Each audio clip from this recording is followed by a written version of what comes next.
오늘도 이렇게 공부할 수 있는 시간을 주심을 감사합니다. 배우는 우리들에게 지혜를 주시고 말씀과 성령과 은혜로 우리를 인도하여 주시옵소서. 모든 말씀 예수 그리스도의 이름으로 기도드렸나이다. 아멘. 우리 죄악의 썩을 한번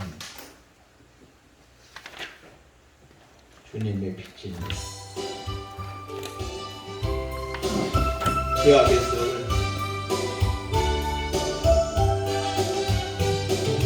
죄악의 썩을 내 육신을 주님이 쓰시려 했네.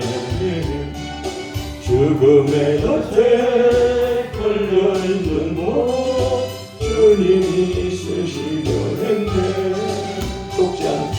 속죄하는 손 치료하시고 속죄하는 날 치료하셨네. 새 생명 얻은 이 몸 다 바쳐 주님께 영광 돌리리. 몸물로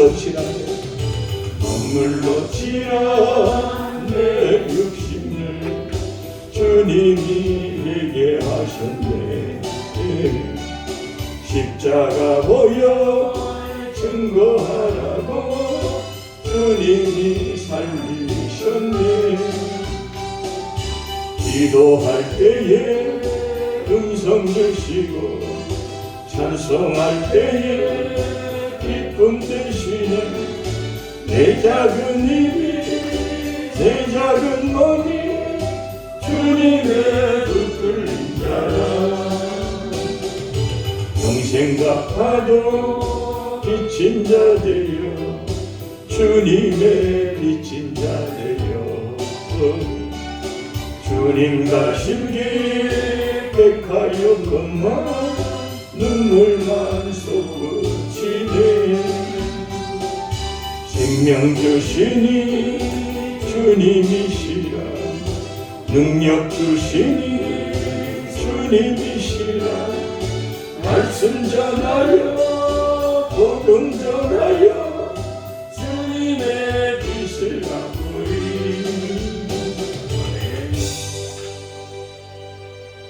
할렐루야. 오늘 말씀은 히브리서 3장 12절서부터 19절까지 보시겠습니다. 히브리서 3장 12절서부터 19절까지 한 목소리 읽겠습니다. 형제들아 너희는 삼가하고 너희 중에 누가 믿지 않으면 악한 마음을 품고 살아계신 하나님께서 떨어질까 조심할 것이요 오직 오늘이라 일컫는 동안에 내일 피차 공면하여 너희 중에 누구든지 죄의 유혹으로 완고하여 지지 않도록 하라. 우리가 시작할 때에 확신한 것을 끝까지 견고히 잡고 있으면 그리스도와 함께 참여한 자가 되리라. 성경에 읽었을 때 오늘 너희가 그의 음성을 듣거든 경노하시게 하셨던 것 같이 너희 마음을 완고하게 하지 말라 하였으니 듣고 경노하시게 하던 자가 누구냐. 모세를 따라 애굽에서 나온 모든 사람이 아니냐. 또 하나님이 40년 동안 누구에게 뭐 하셨느냐. 그들의 시체가 광야에 엎드려져 범죄한 자들에게가 아니냐. 또 하나님이 누구에게 맹세하사 그의 안식에 들어오지 못하리라 하셨느냐. 또 순종하지 아니하였던 자들에게서 아니냐. 이로 보거늘 그들이 믿지 아니하므로 영이 들어가지 못할 것이다. 아멘. 오늘 말씀은 가나안에 들어간 사람과 못 들어간 사람에 대해서 우리가 시간 말씀을 나누고자 합니다. 이스라엘 백성이 430년간 자리 잡고 살던 애굽을 떠나야만 했던 이유가 무엇인가를 우리가 분명히 알아야 합니다. 그들이 애굽을 떠나야 했던 이유는 다름이 아니라 하나님의 예배 때문이에요. 예배 때문에.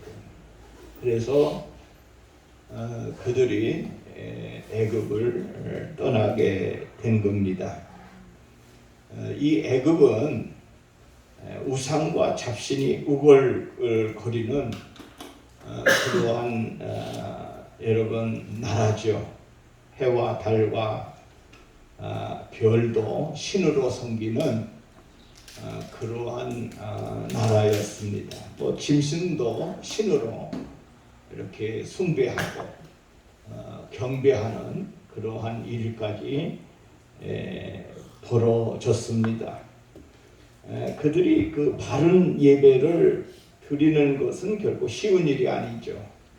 하나님께 영광된 예배를 드리는 것이 그들에게는 쉽지 않았어요. 그래서 이스라엘 백성들은 그 모든 것에서 동화되고 또 우상을 섬기는 그러한 일까지 벌어졌습니다.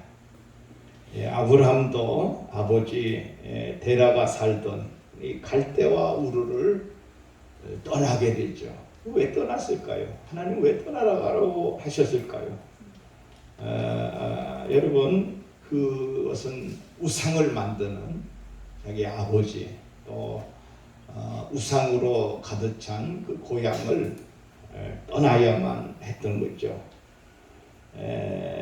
바로 거기서 불러내는 거예요. 거기서 불러내는 거예요. 이유는 바른 예배를 받으시기 위해서 하나님은 불러낸 거예요. 이스라엘 백성들을 불러낸 겁니다. 그래서 이스라엘 백성을 애굽에서 불러내신 것도 바른 신앙과 바른 예배를 받으시기 위해서 그들을 불러내신 것입니다. 우상으로부터 구별돼서 그래서 우상을 섬기지 못하게 하시기 위해서 그리고 하나님을 바로 섬기게 하기 위해서 그들을 불러내는 것입니다. 여러분 사람에 있어서 우리 성도에 있어서 믿음이 좋으냐 나쁘냐 하는 거 신앙생활을 잘하느냐 못하느냐의 기준이 어디 있어요? 그 기준은 예배에 있어요. 오직 예배에 있어요.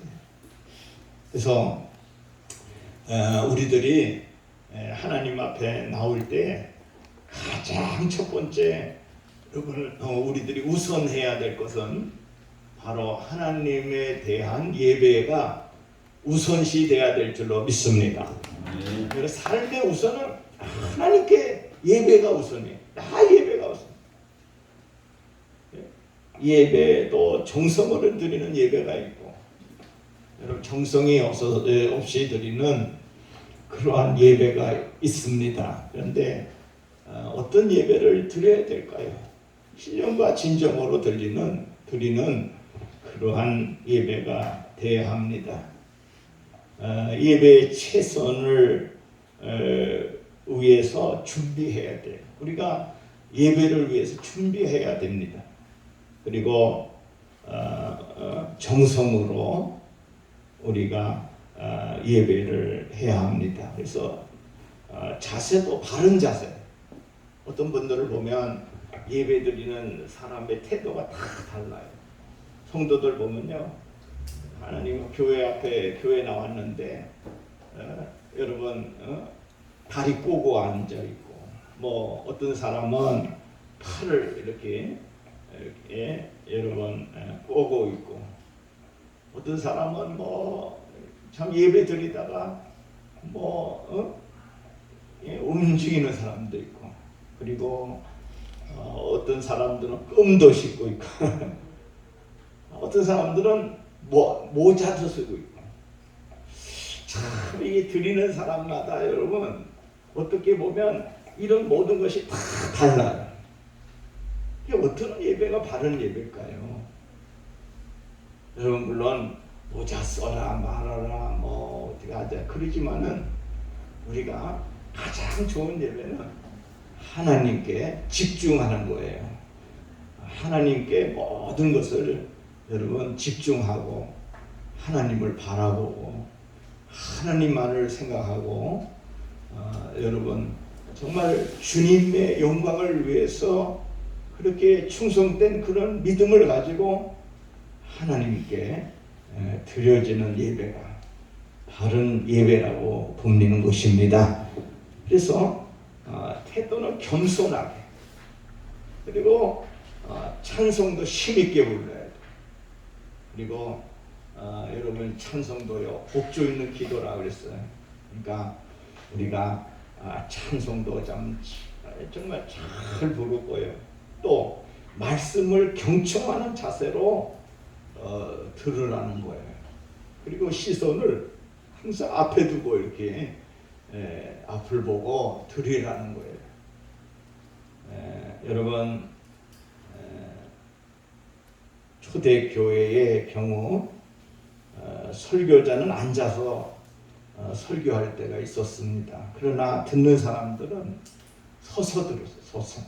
물론 의자가 있고 없는 것이 뭐 차이지만은 되게 보면 이 초대교회들은 교인들은 서서 하나님의 말씀을 듣고자 했어요.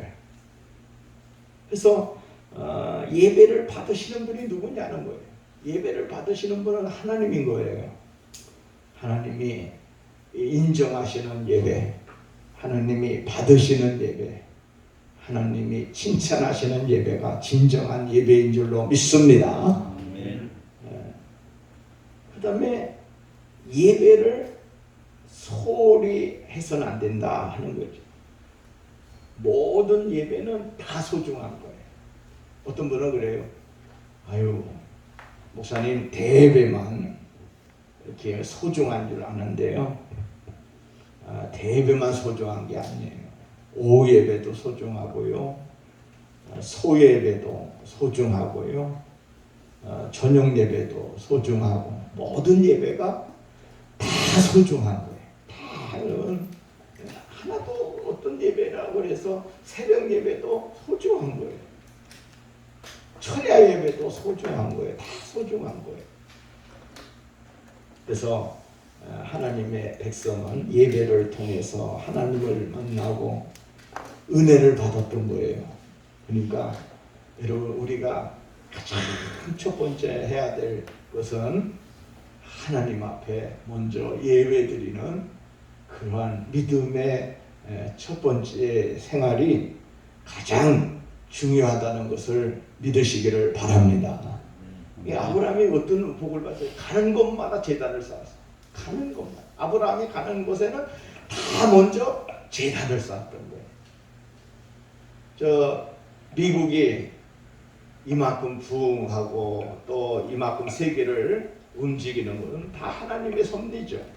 하나님이 미국을 축복했기 때문에.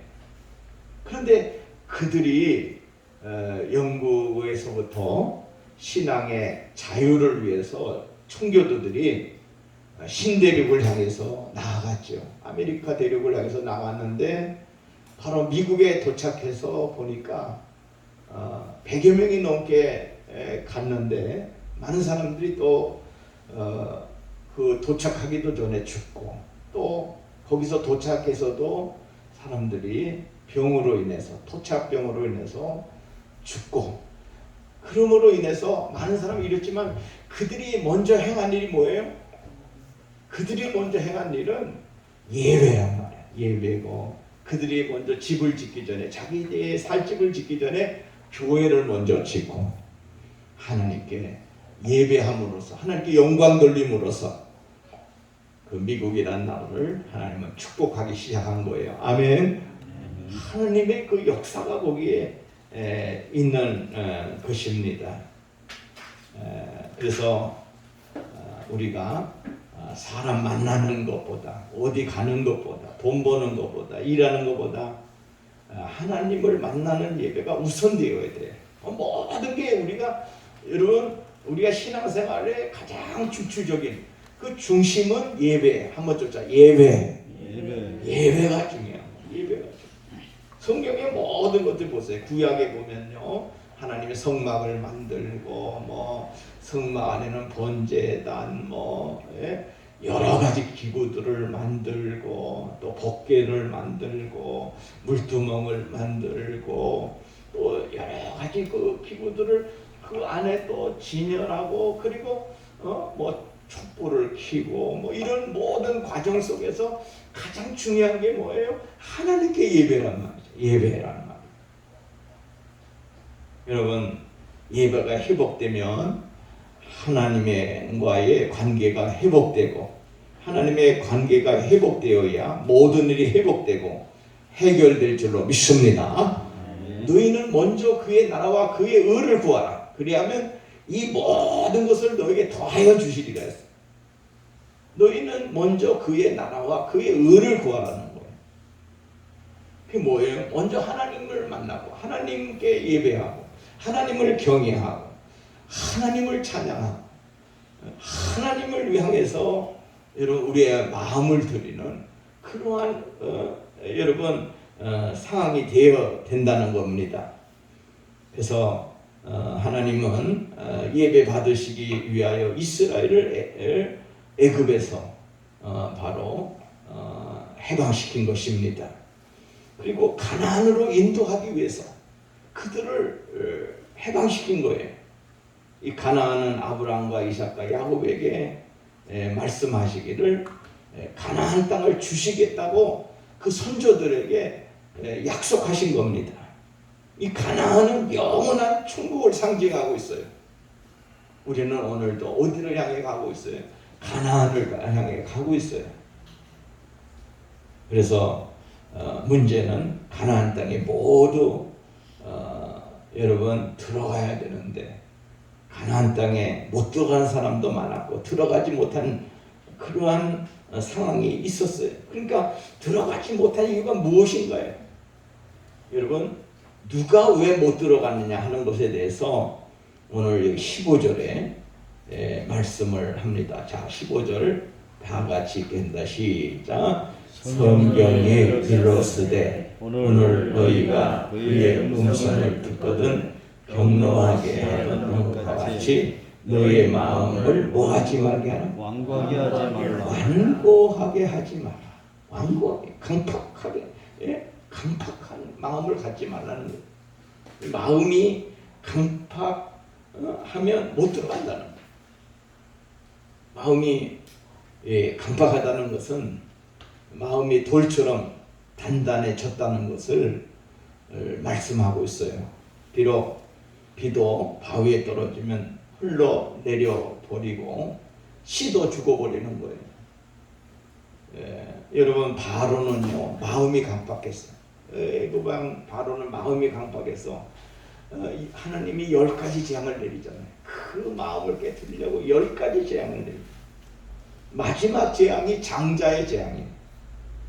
그러함에도 불구하고 여러분 이 바로의 마음이 더 강팍해져서 군사를 동원해서 이스라엘 백성의 뒤를 추격해오는 그러다가 결국 망해버리고 마는 거죠. 여러분, 사람이요 마음이 강팍해지면 신체의 각 부분과 그 기능이 경직됩니다. 얼굴도 경직돼요. 마음이 벌써 여러분 강팍해지고 마음이 안악해지면요, 완고해지면 사람이 벌써 이렇게 정상적으로 이렇게 어떤 면으로 이렇게 모든 것이 풀어 있는 것이 아니라 아주 경직됩니다. 그리고 긴장하고 있어요. 그래서 우리의 마음이 강팍해지지 않도록, 완고해지지 않도록 우리의 마음을 하나님의 마음, 예수의 마음으로 우리가 변해야 될 줄로 믿습니다. 그래서 신앙인이 마음이 강팍해지면 두 가지 현상이 일어나요. 첫째로 하나님을 원망하게 돼요. 이 마음이 강팍해지고 오늘도 완고해지면은 하나님을 원망해요. 모든 것도 다 하나님께 대한 원망이에요. 또 인간관계가 거칠어져요. 요즘에 그 성도들이 말입니다. 예배가 이렇게 코로나 때문에 단절되고 있지 않아요. 뭐 어떻게 변하겠어? 마음이 완고해지죠. 자꾸만 마음이 하나님과 멀어지고요. 예배가 여러분 다 단절되고 나니까 좀 하나님의 관계가 소홀해지고 사람과 이웃과의 관계가 소홀해지고 그러므로 인해서 사람이 어떻게 돼요? 거칠어져요. 참 여러분 자기 잘못도 하나님 탓으로 돌리고 이웃을 향한 마음의 문을 닫아버려요. 다 닫아. 그러면 그런 사람들은 가나안 땅에 못 들어간다 했어요.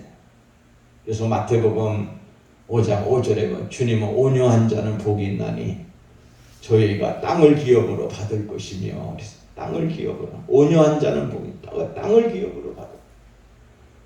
마태복음 5장 8절에 마음이 청결한 자는 복이 있나니 저희가 하나님을 볼 것이다 그랬어요. 하나님을 볼 것이다. 어떤 조건과 어떤 여건이 나를 괴롭히더라도 그 어떤 사건과 사람이 내 속을 발칵 뒤집어 놓더라도 마음을 완고하게 만들지 말고 여러분 옥토와 같은 그런 마음으로 변해지시기를 바랍니다. 그래서 여기 13절 한번 읽겠습니다. 자, 13절 8절 한번 읽을까요? 8절 다 같이 읽겠습니다. 시작. 광야에서 시험하던 날에 거역하던 것 같이 너의 마음을 뭐하게 하지 마라. 완고하게 하지 마라. 13절 시작. 오직 오늘이라 일컫는 동안에 매일 피차 권면하여 너희 중에 누구든지 죄의 유혹으로 완고하게 되지 않도록 하라. 오직 오늘이라 일컫는 동안에 매일 피차 권면하여. 피차가 사람이요 권면하지 않으면 안 돼요. 권면하는 거예요. 왜 그 말이냐면 누구든지 죄의 유혹으로 완고하게 되지 않도록 하라. 죄의 유혹으로 완고해져요. 여러분 이 죄의 유혹으로 완고해요. 15절 읽겠습니다. 시작. 성경에 일렀으되 오늘 너희가 그의 음성을 듣고 경노하게 하던 것 같이 너희의 마음을 뭐하지 하지 마라. 완고하게 하지 말라. 완고함이. 그래서 이 완고해지면 나도 나를 망하게 하는 거예요. 이웃과 원수되는 거예요. 하나님을 멀리하고 천국문을 가로막고 그렇게 되는 거예요. 그래서 빌립보서 2장 5절에 보면 너희 안에 이 마음을 품어라. 곧 그리스도 예수의 마음이니. 여러분 예수의 마음, 이 마음을 품어라. 너희 마음에 어떤 마음을 품으냐? 예수의 마음을 품어라. 여러분 예수의 마음을 품는 자는요 강팍함이 녹아지고 강팍함이 다 여러분 사라지는 줄로 믿습니다. 그래서 우리는 항상 예수님이라면 잠깐만 예수님이라면 이 생활을 했을 것인가, 예수님이라면 이 말을 했을 것인가, 예수님이라면 그런 일을 했을 것인가를 생각하는 것이 바로 예수님의 마음을 품은 거예요. 그러니까 예수의 마음을 품은 사람들은 예수님이라면 이렇게 안 했을 것이다 이렇게 생각하는 거예요. 여러분 그러므로 우리의 마음이 완고해지지 않도록 성령의 불로 날마다 우리의 마음이 녹아지기를 바랍니다. 굳어지면 안 돼. 마음이 굳어지면 안 돼. 이 마음이 굳어져. 그 다음에 하나님은 뭐 어떻게 말하면 하나님을 시험하지 마. 하나님을 시험하지 마. 9절을 보겠습니다.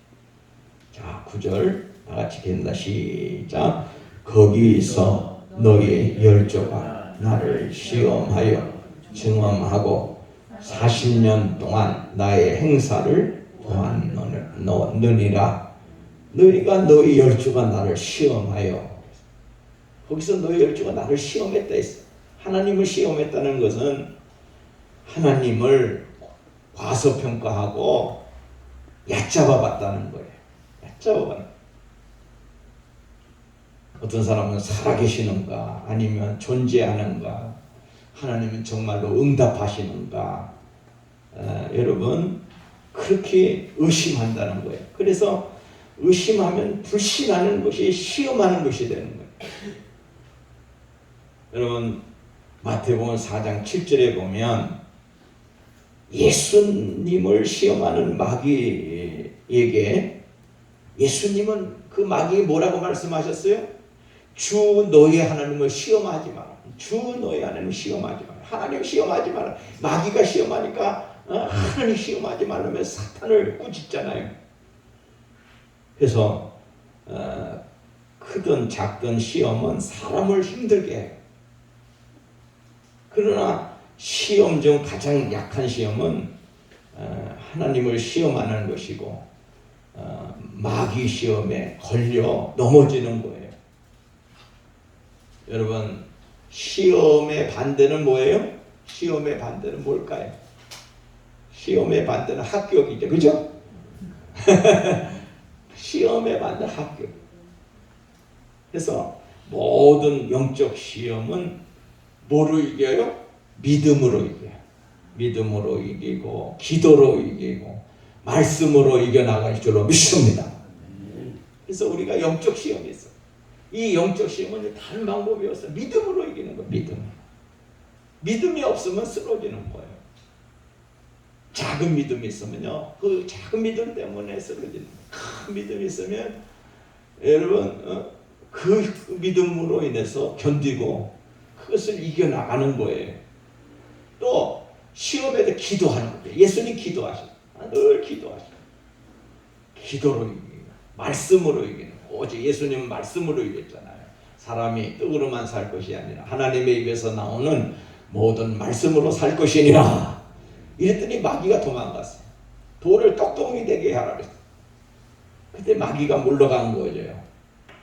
여러분 요한계시록 12장 11절에 보면 어린 양의 피 증거의 말씀이 순교적 믿음으로 마귀를 이긴다 했어요.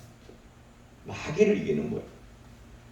그 다음에 유혹에 넘어가면 안 돼요. 성도들은 유혹